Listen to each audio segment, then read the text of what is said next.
Welcome to the Common Time Podcast, a show designed to give music educators practical, inspiring ideas for you and your program.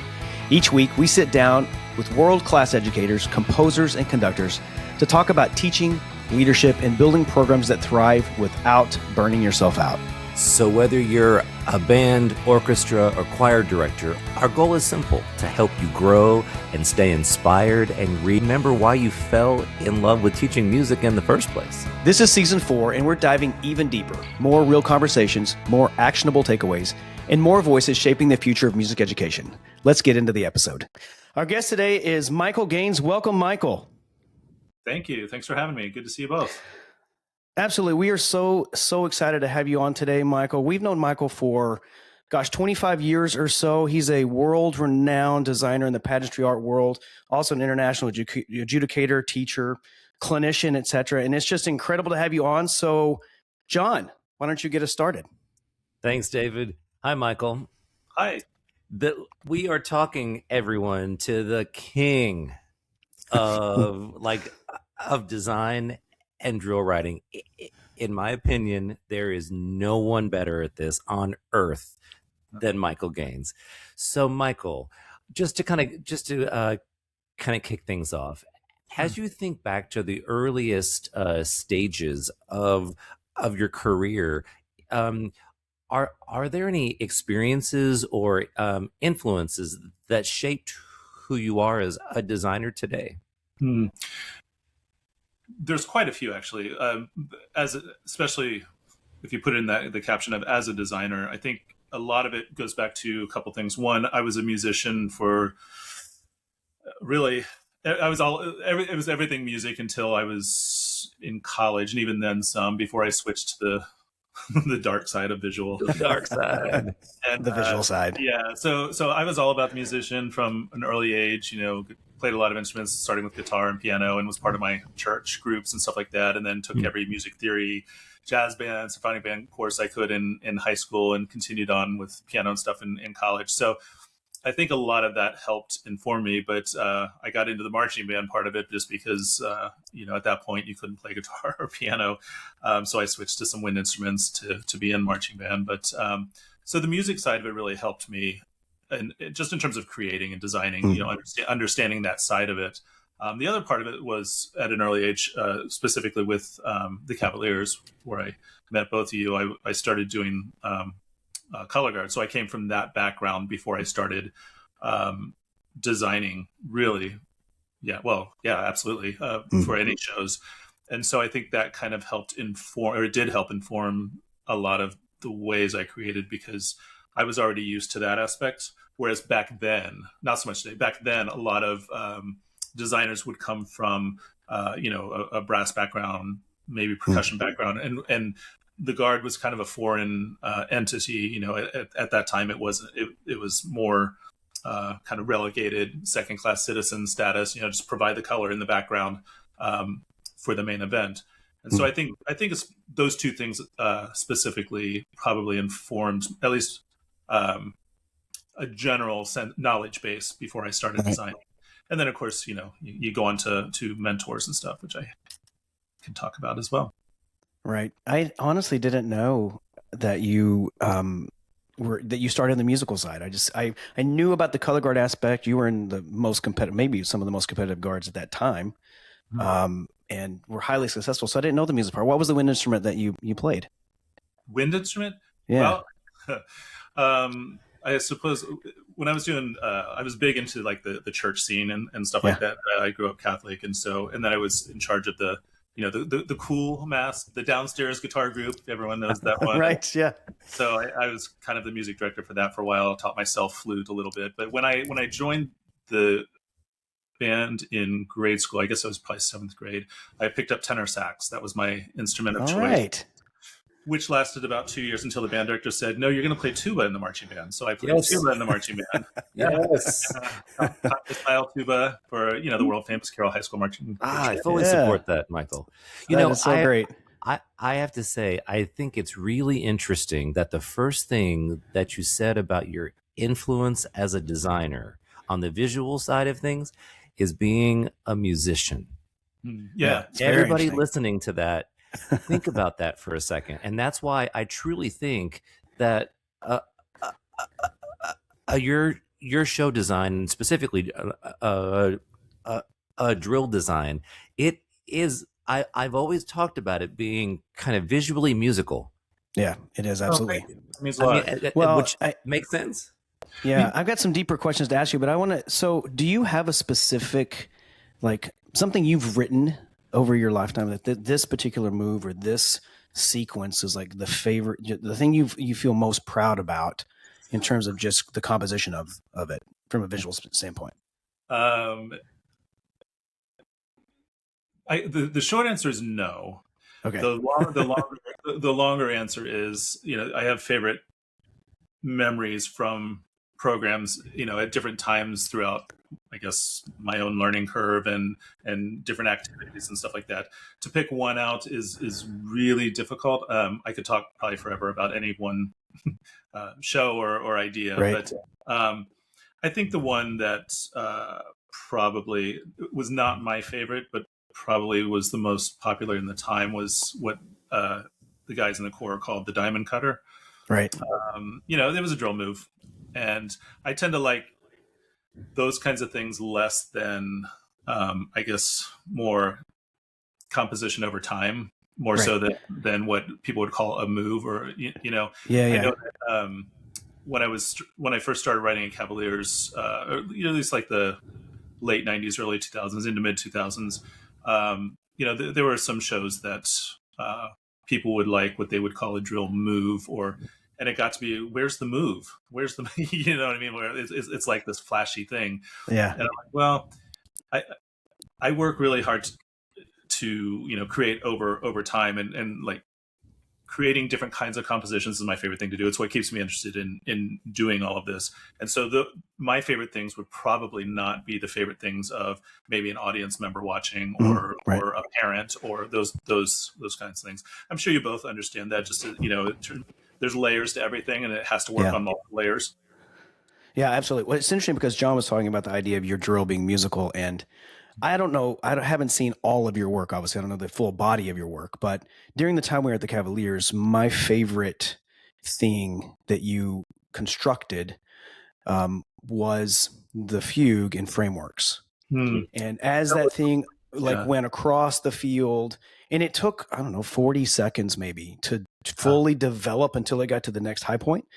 And just watching that develop, using that d da da dee da da dee da da, just as that thing began to move, to me that was so musical. Just watching, I remember the first time we did it, I'm like, well, holy crap, that is, no one's writing that. It takes that long to develop, and then the culmination is like mind blowing. And you just watch something that was mezzo forte the whole time, just kind of just just developing slowly. Yeah, that was a total collaboration, musically and visually. The idea started as a concept. Obviously the show was called Framework, so I was trying to figure out something to do with a frame, and Right. it was one of those old school. Well, when you pull film through a frame and you watch picture to picture, really old school. So that's kind of where the idea came from. But the making it a reality was a collaboration between me figuring out how to get all the instruments in the right place, or working backwards to get them in the right place, or moving forwards, or asking Richard Saucedo to rearrange things so that it worked, or having the visual team, manipulate it so it was interesting and no one's running into each other. And it was a total team collaboration. Yeah, most absolutely. things are. Yeah, absolutely. And this may connect to my next question, which I'm curious. Do you have a core philosophy sort of behind your visual design? Are there principles that guide the decisions that you're making year after year as a kind of your core? I do. First and foremost, especially for, well, really anyone, but especially for high school age or even more inexperienced groups, they have to be able to achieve it, like absolutely achieve it. When I first started, I would see some people who had success in drum corps writing for high school and just look at it, and the kids had no chance, like zero chance, and it was sad to me. And so that's always been one of my, they have to be able to achieve it. And so I try to be very cognizant of that. Still, you can still challenge kids, but it's a constant conversation. And I usually will tell anyone I work with, a band director or whomever, let me know as we're going through, like, okay, whoa, that's enough. That, slow it down more. Or I really think the kids can, kick it up a little bit. But I generally err on the side of, like I said, especially for younger groups, of they need to have that feeling of accomplishment at the end. They need to be able to look and hear that it all sounds and works well together. Which, Right. that the second principle is you got to make sure the instruments are in the right place to succeed. Yeah. That's obviously paramount, in addition with the achievement factor, because if that doesn't happen, then what's the point at that moment? Right. And I think, and I've actually, I was talking to a young drill designer, and was I think his band won like best music or best something like that, and that person was feeling down that they didn't win the visual thing, and I'm like, they don't win music if you don't do your job well. They don't. That is absolutely true. So I was trying to get that person to take some pride in the fact that the instrumentation was presented in a way that allowed them to sound that way. Certainly, I'm not taking nothing away from the music end of things, but Sure. You have to be able to present them and allow them to succeed. Again, it goes back to just the achievement factor for the different levels. Right. As you think about putting the pieces together, and I mean, ultimately from the highest macroscopic level possible, to be able to effectively teach, there has to be a common vocabulary between teachers and students. I would argue also between show designers and teachers and students. So my question for you is, as that you're designing a show for an ensemble, how do you build a shared language with the musical staff so that the visual and musical ideas are truly enforcing each other? That's a great question. And I think a lot of the if you back up to the premise of that question, a lot of that comes from how collaborative you are with which team you're working together with. Some teams where you may not be as familiar, you have to develop that, right? Together you have to develop a vocabulary before you can speak that language. Whereas the people that I've worked with for forever, for decades, I rarely, for example, a coworker of mine, Andy Toth, or I've worked with forever, for 30 years or something like that. I don't even have to put notes on the charts anymore, because he knows the shared language is basically, in our minds, we've done this. Or I could use an example of, remember like 20 years ago when we did blah, blah, blah, got it. Or, those kind of things. Whereas if I'm working with someone new, we don't have that vocabulary yet, right? And so there might be a lot more conversations happening. I might have to make a lot more production type notes when they're actually putting it out on the field. But to your question, I really think it comes with time. As I said a minute ago, it's like you have to develop that vocabulary together and understand what they mean when they say something, to make sure you mean the same thing. Because I've also found that where people use the same words in a slightly different way. I'm not gonna be able to think of an example right now, but it's fascinating to me how many different meanings just normal words have when it comes to what it is we do, between the visual and the music. Let's see, I'm trying to think. Even something just like that should be backfield. It's like, okay, it took me a while to realize, oh, you mean they're facing backfield, not that they're not that they're backfield. You know what I mean? Like there's a bunch of different interpretations of that. That's a simple one, but there's a lot of different fun discoveries to be made with new collaborations. Absolutely. So, excuse me. I think this is probably going to be a long question, but I'm going to ask it anyway because we're talking about collaborations. We're talking about some of your design, core concepts. But could you walk us through your design process? I know this could take weeks, but from the first spark of an idea to the moment the performers are bringing it to life on the field, is there a process that you're thinking through that you could organize and kind of help our listeners? Like, hey, there is a process. It is important to not just wing it. There is a process. I'm laughing for a number of reasons. One, I always go back to, and I'm not gonna be able to say it, but look it up. There's an Aaron Sorkin quote that I think about every time I talk about something like this, and that's something about the white page staring at you. and telling you may be able to fool some of the people some of the time, but Yeah. you know, Right. you're giftless and etc. And basically, it's a battle between a designer and a white page. That's part of it. Starting there, and then honestly, it's a lot of and I know this isn't exactly what you were referring to, but it's a lot of sitting down, staring, going and doing the dishes, sitting down, staring, taking a shower, sitting down, staring, and it feels like procrastination, but in reality, it's kind of marination. And it took me a long time to realize that, right? Because I used to get so frustrated with myself because when I would do all that stuff, I'm like, would you focus? And then I started realizing that's part of letting it kind of marinate, but when it comes down to actually, starting the process, putting that first dab of paint on it, a lot of it is just throwing something down. You've got at some point, you've got to, because what's the expression about everything after that first dab of paint is just recovery? Isn't that, Yeah. And there's some truth to that. It's really just the getting started is the absolute most difficult part for me anyway. And I think for a lot of designers or composers will probably say the same thing. So once I get going, my process is to absolutely have, like, say, an entire production, be able to kind of look at the whole thing very simplified, maybe on a one pager kind of a thing, just to see where I'm going, what I'm doing.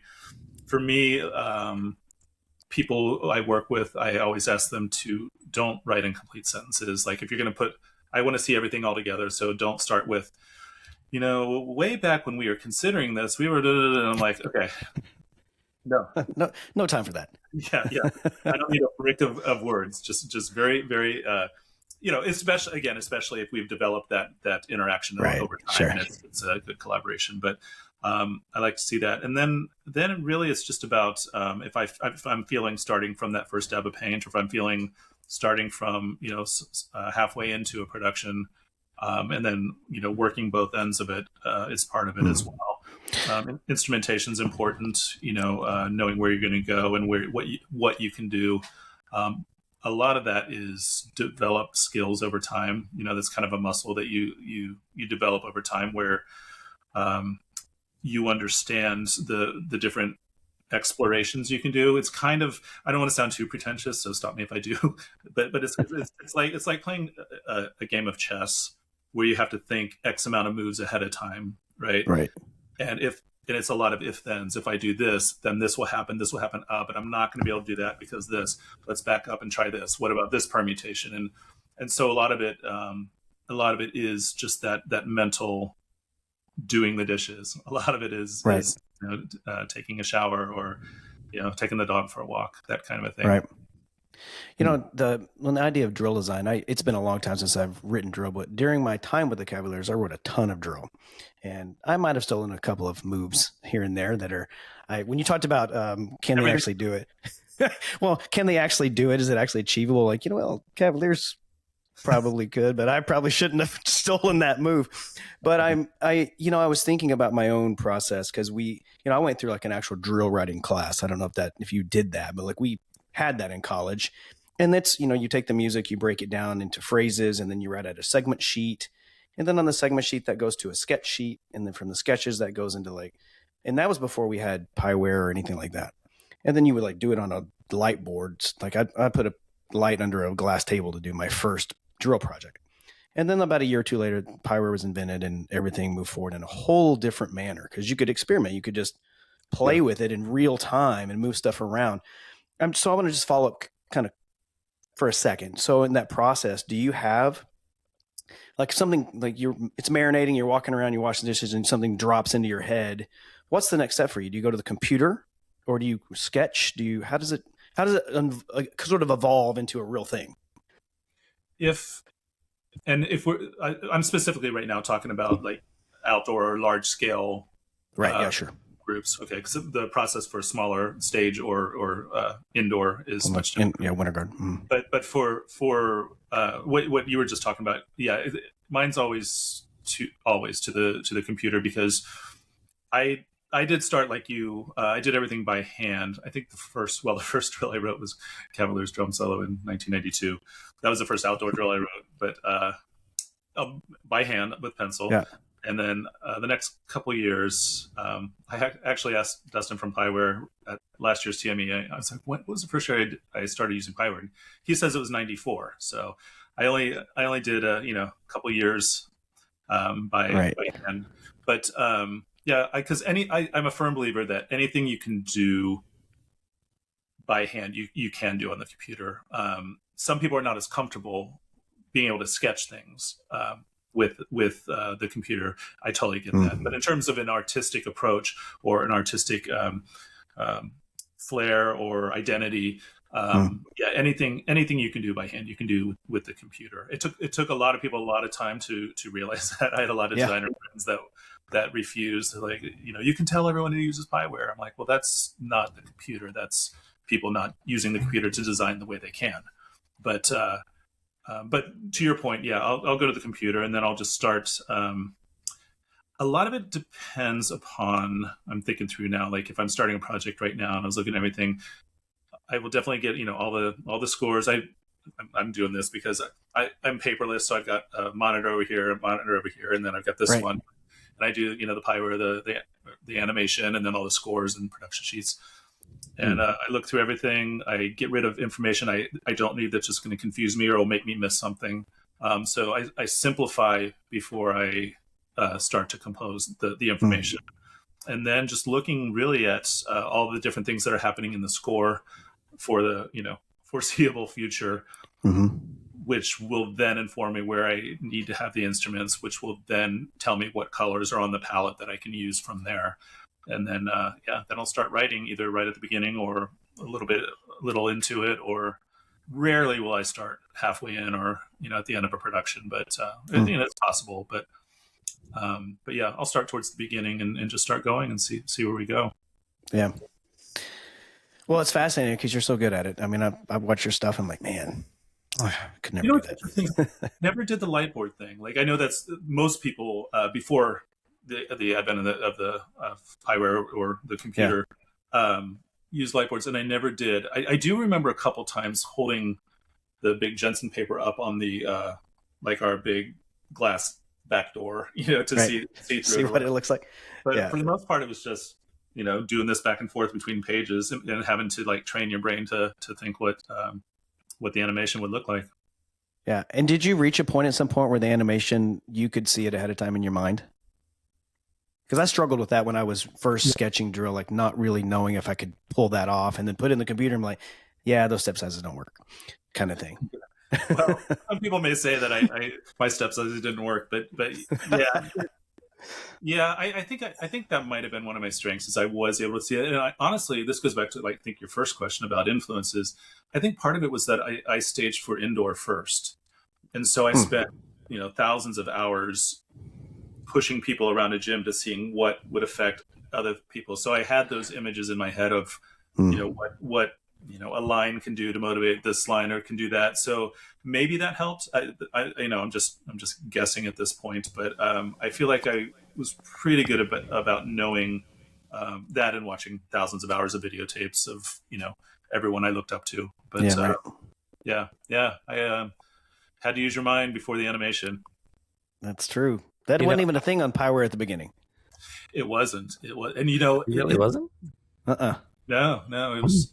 I'm trying to remember. Well, the 3D animation wasn't part of it, and then was it just did it animate at all, or was it just plotting? I'm trying to remember the thing. I think you could animate between, like on the screen. There was no like little box that you could tilt or any of that kind of stuff. I'm trying to remember when it first came out. Well, that's the thing. These days, what's interesting is it's so time consuming these days because of all of the advent of not only that, but then now you can do, and it's great. It's just now everyone wants the movement. They want the individual choreography, the facings, the horns, the flag work, the rifle work.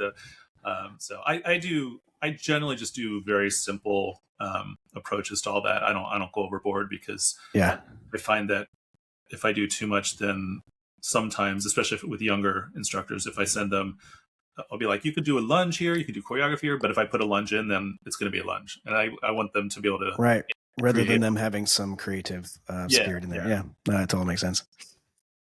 Interesting. You know, I have to admit, I have never written a single page of drill my whole life. Get out! I don't believe that.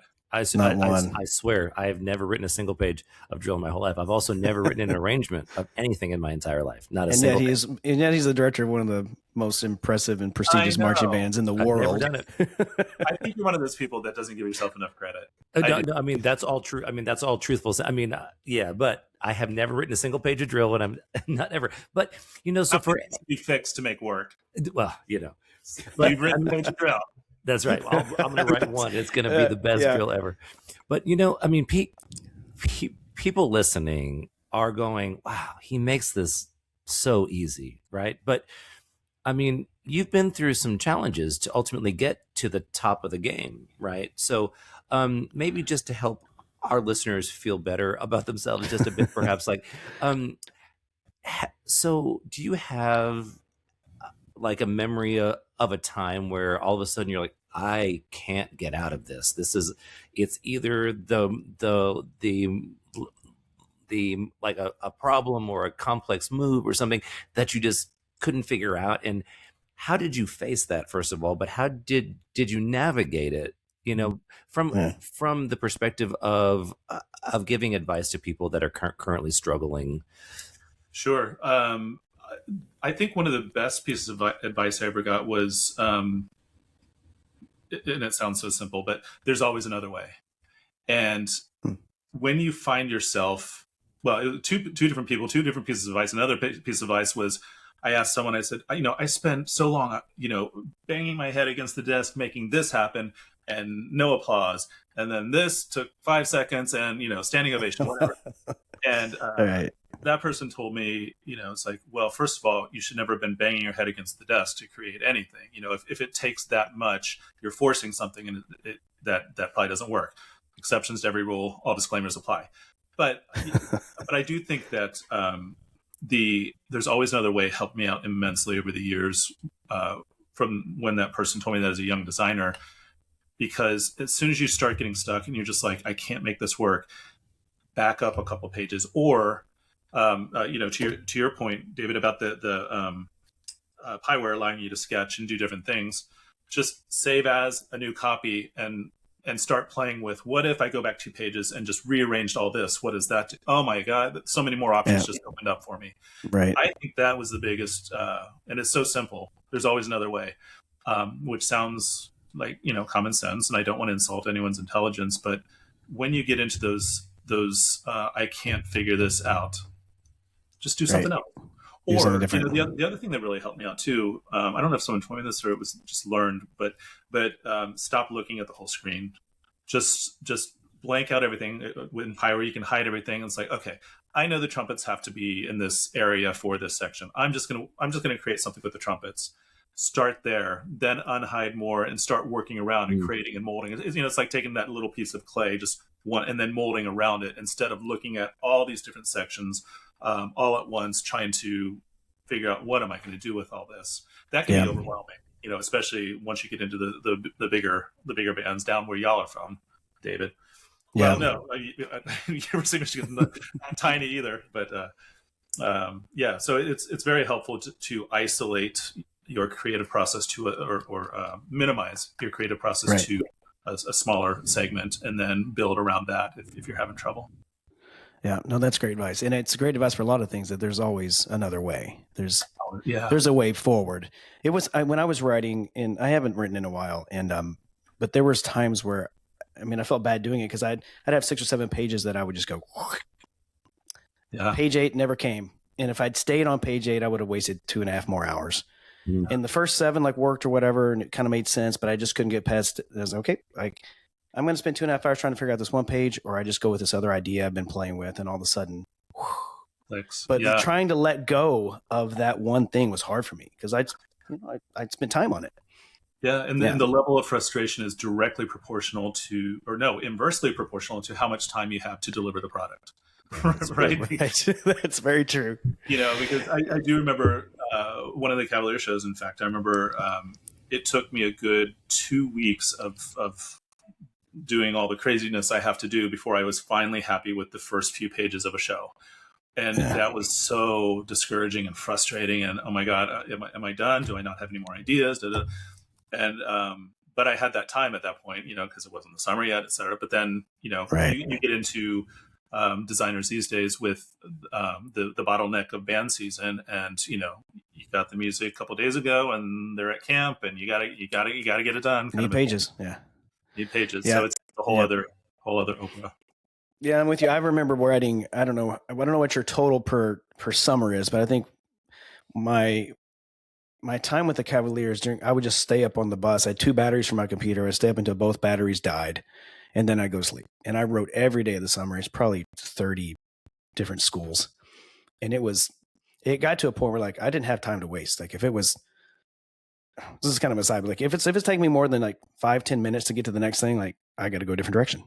Yeah. And it took me a while of kind of releasing myself from like, I'm kind of free to explore here. But I knew I actually had a time crunch on my batteries. Like this wasn't where we could plug in back then. We didn't this is how this works. I got 2 batteries. We didn't have outlets back then. We didn't have outlets. We didn't have anything. There was no, it was crazy. You are old. I know, man. We are old. I don't even know how we did stuff back then. But okay, so I'm going to switch and we go a completely different direction here. I'm curious in the process of like collaborating with, others that are on the design side as well as the instructional side. Where do the students fit into your experience when you're designing? Are there aspects of the visual design that matter most for, performer confidence, expression, and success? So a lot of that is early discussions leading into the season where I'll say band director, but also meaning all the staff has to understand what kind of performers they have. And by what kind, I mean how, of course, experience level and how confident they are in what they can do. All of that comes into play. For example, some directors may say, I'd rather just stick to marching from point A to point B. It's our kids just, they're not into the movement thing yet. And that's going to make their confidence go down. They're not going to achieve it. Or some might say, we really think that, we can elevate the levels of the performers this year. Or we can add more. A lot of it, I encourage directors to showcase their strengths accordingly, right? Yeah. Figure out where your strengths are, figure out where, I don't want to say weaknesses, but where the kids haven't learned yet. It's a learning curve. But I keep thinking in terms of high school. Right. So I don't consider it a weakness. It's just they're earlier on their learning curve. Yeah, more developmental. Yeah. And so I think a lot of that is important before either starting the program or at least letting the composer, arranger, or visual designer know what those strengths are and what to just be careful of. And I think that you can make everyone's lives a lot easier to be like, okay, we graduated all of our flutes. We have a total of 8 freshmen in our flute section. Got it. Something to consider, right? Yeah. Yeah. So, absolutely. Or even the bands where we have 2 flutes, or those kind of things can happen. But to your point, I think it's interesting these days because you will get a sense that they might have drill overload, and so we want more what people refer to as production. Of course, production is a big umbrella, but for these purposes, they mean not marching from picture to picture and developing a section of the show is more choreographic or theatrical. The issue becomes: do they have the people on staff or the director who are able to produce those kinds of things to make them work in the show, or is it just going to be everything comes to a halt? And it's So I think when you identify the students' strengths and or the people that are earlier on their learning curve appropriately, then you can showcase accordingly. Yeah, no, that totally makes a lot of sense. So then, as we consider how pageantry arts currently exists, it has changed dramatically over the last decade, right? Yes, it has. So what shifts in either technology or design or even audience expectation have influenced the way that you work today? I think a lot of it.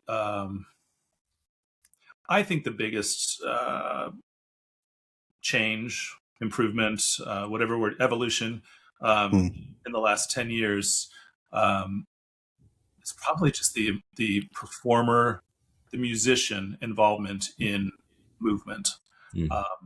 I think it's astounding, absolutely mind blowing what the musicians, especially now I'm thinking in the drum corps realm, the DCI realm. Right. No, well, with high school too, but on a relative level, right? And it's astounding to me what the musicians are capable of doing, are being asked to do, when it as it relates to having to play their instruments and control their breathing, and also all of that. I think that It's remarkable. it's remarkable. I don't know. I don't know how these kids, these young adults, do it. And I think that's been the biggest evolution, to be honest, in the last. And again, going back to showcasing accordingly. Now that right now I work with Vanguard, and we've been lucky to have performers that really move well. Where they move like that's their thing, when in fact they're horn players or they're percussionists. Right. And so I adjusted accordingly to be able to showcase a lot of that. I think that also, a lot of people, I met both of you at the Cavaliers, and I took a sabbatical from drum corps for 5 years. And in that time, just kind of did some soul searching on, I guess what my creative voice would be if I ended up back in the drum corps realm, or anywhere really. And so I think that I tried to evolve, with the evolution of what was happening, and hopefully try to push some evolutions along. Just, if there's anything I don't like, it's making the same movie over and over again. And Right. I think a lot of people are that way, right? You find yourself like, yeah, but we've done this, we've seen this, we've those kinds of things. And so I think it's important, and I think that's part of what keeps the activity moving, is people having those kinds of feelings of, well, we've seen that, what can we do that's different, what can we do that's better, what can we do to push things. Certainly with the advent of electronics, and amplification, especially wireless miking, in-ears, all of that opens up some doors for the visual side of things as well as the musical side of things, because you're not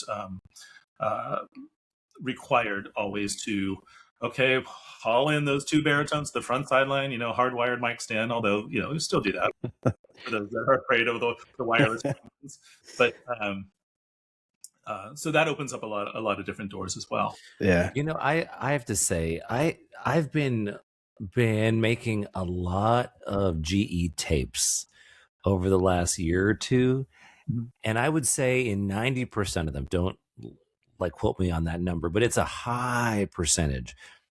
Every time the visual is being or you're forcing this idea, and it's impacting what the students are doing when they play their instrument.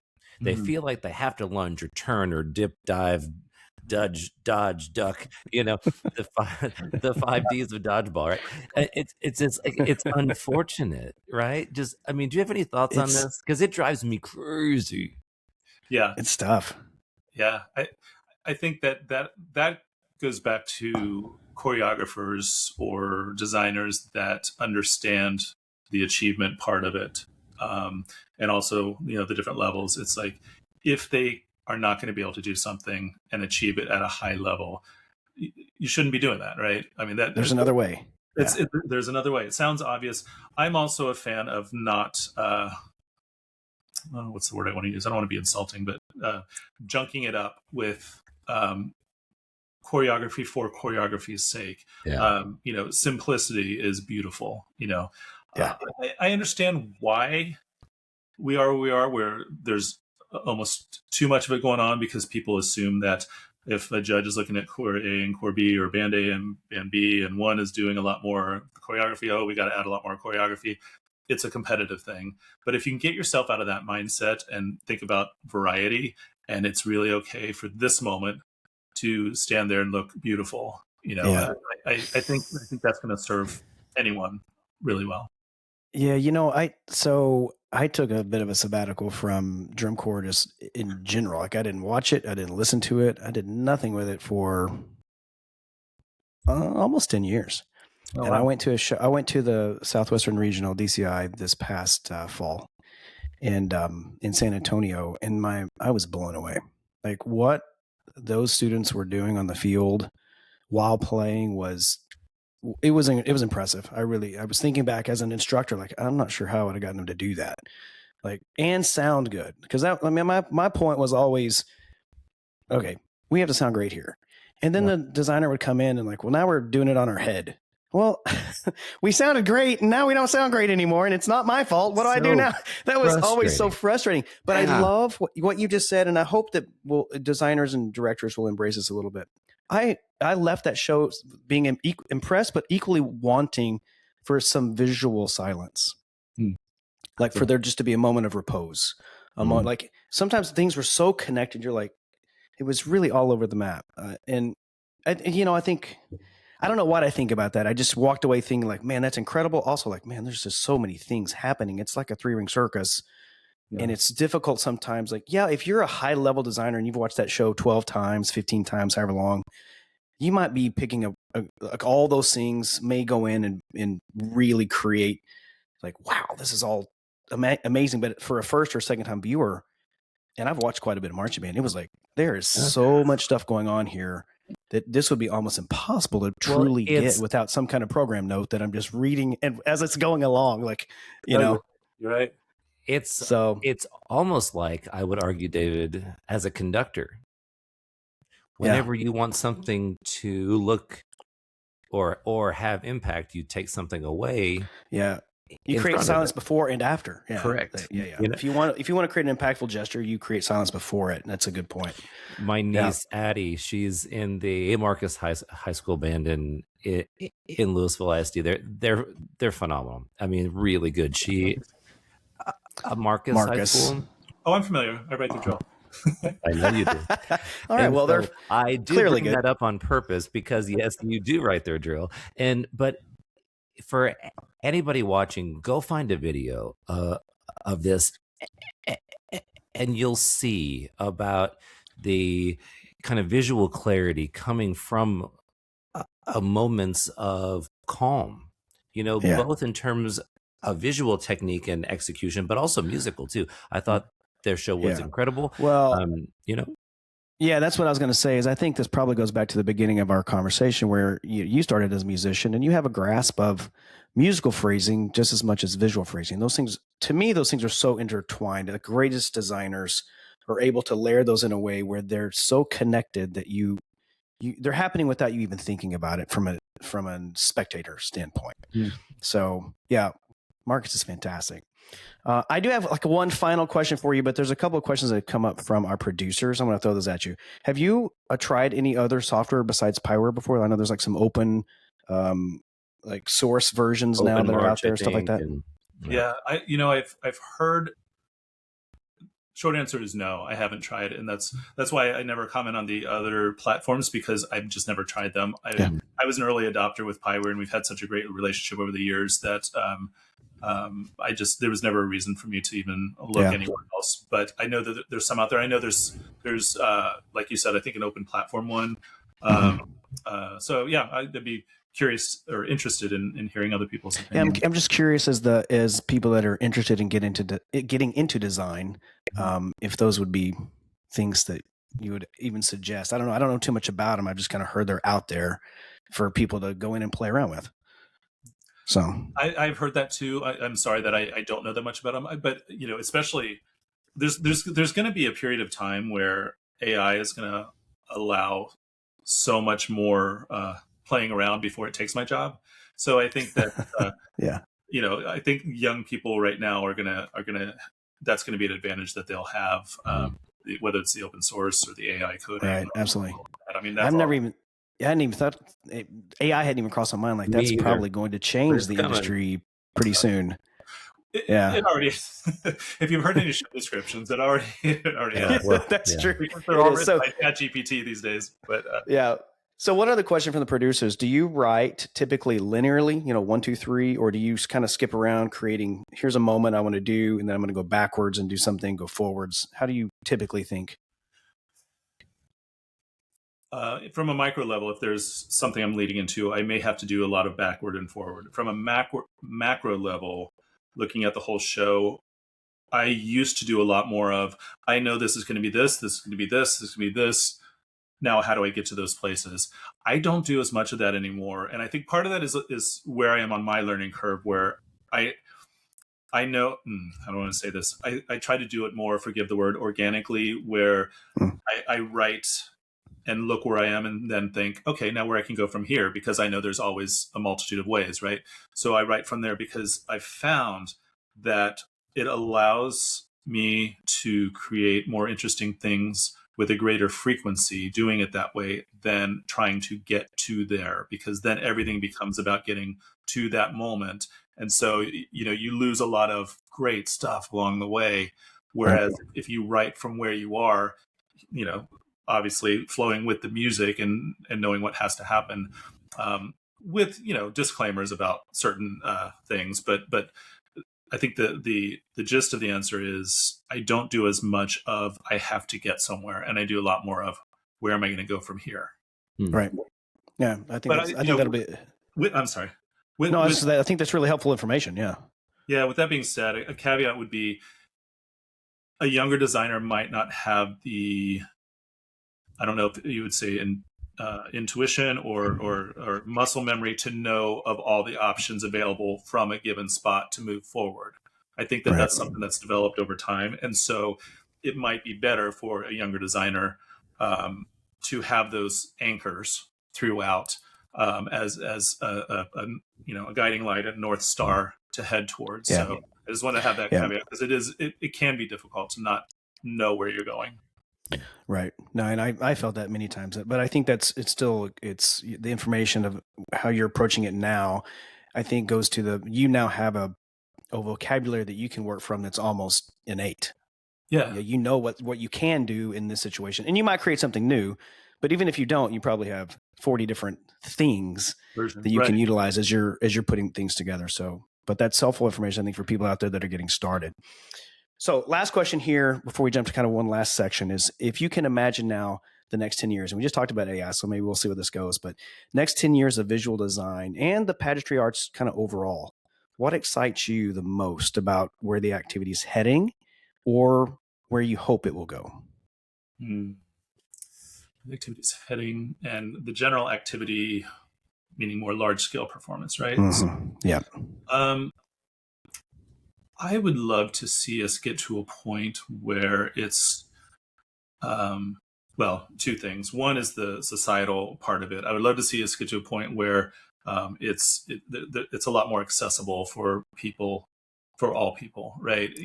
Not because it's so expensive these days, but along with that, becoming more cost effective to create productions where you truly don't look like you're walking around a football field, whether that's, projection lighting or things to change it up so that it's not so football-y. Right. I know that's more cosmetic or aesthetic. In terms of the performers, if you would have asked me this question 20 years ago, like, I don't know how much more they can do, and look where we are now. So, I mean, that's part. I always say I'm glad that I was in drum corps before you had to be good at anything, because man, I don't know that I would make one these days. But for marching band, kids are kids. I firmly believe that. And when kids come into a program, a lot of it depends on the people in front of them in terms of how far they can go. But my wish would be that everyone could start a little further forward on their learning curve to see how far they could push in the end. I think we've made great strides with the performers. We've made great strides with, I think, visual design, aesthetics. Certainly the groups sound fantastic. Electronics was a new realm, I suppose. Not new, but has similarly to the performers been pushed forward. So we'll see where all that goes. But I think in that I think the production part of it is going to be interesting to see where it goes from here.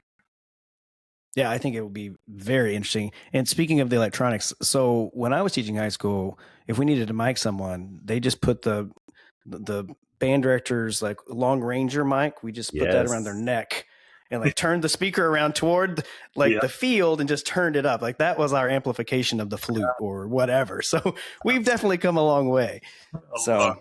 Yeah. Like I said, we've just talked about our ages way too much for all three of us. I think here, like it's too much for this. So, anyway, so back to you, John. Sorry. Yeah, no, it's all good. So, Michael, now's the time where we start to ask our guests a couple of questions that are consistent person to person. So, I'm gonna take the first one. Do you have a soapbox topic? Oh. And it can be about anything, music, band, life, whatever. Oh man, soapbox. I feel like I've been on a soapbox for the last hour. Those are all the things I talk about. That's right.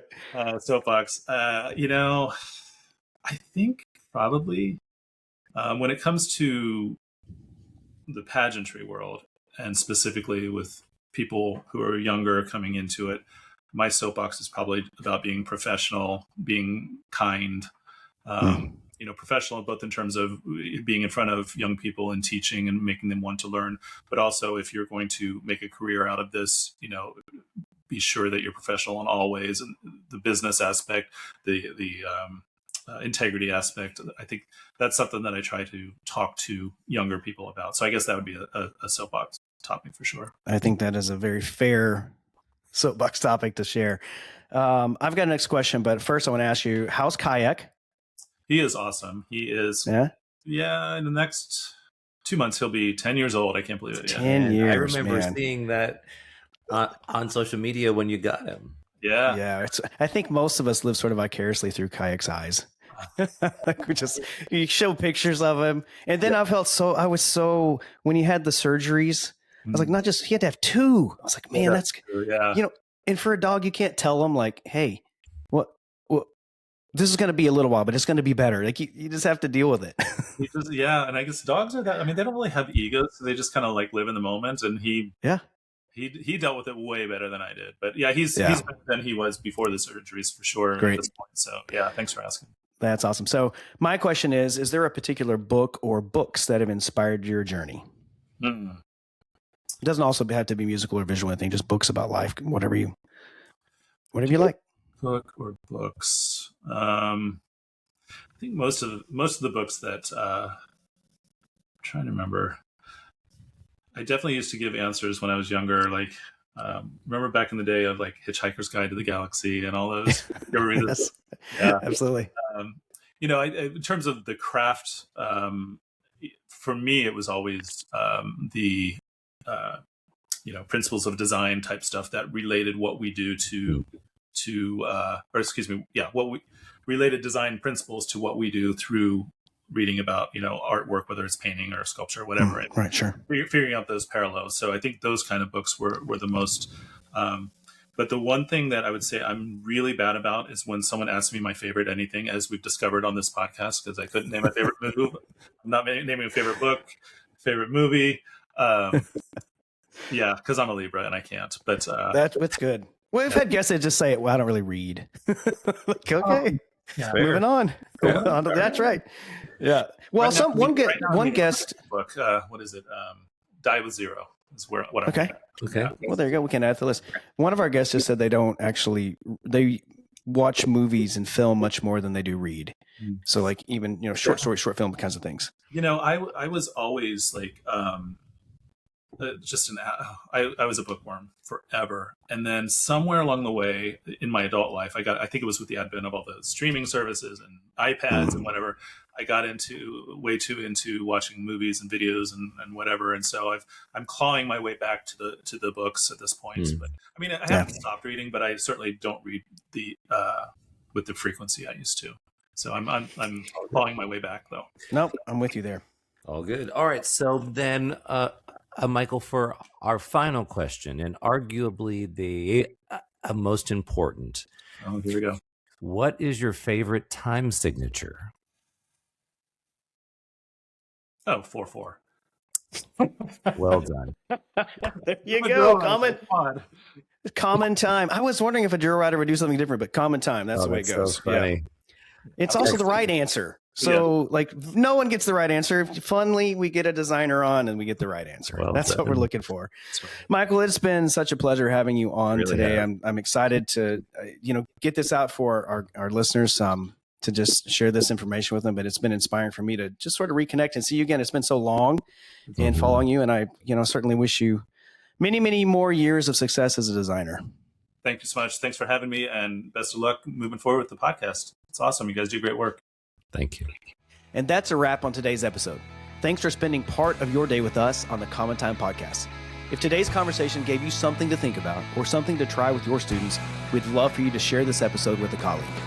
And you can also follow us on social media for episode clips, behind the scenes content, and updates to our upcoming guests. And if you haven't already, please be sure to subscribe so that you never miss an episode. Until next time, keep making music and keep making a difference.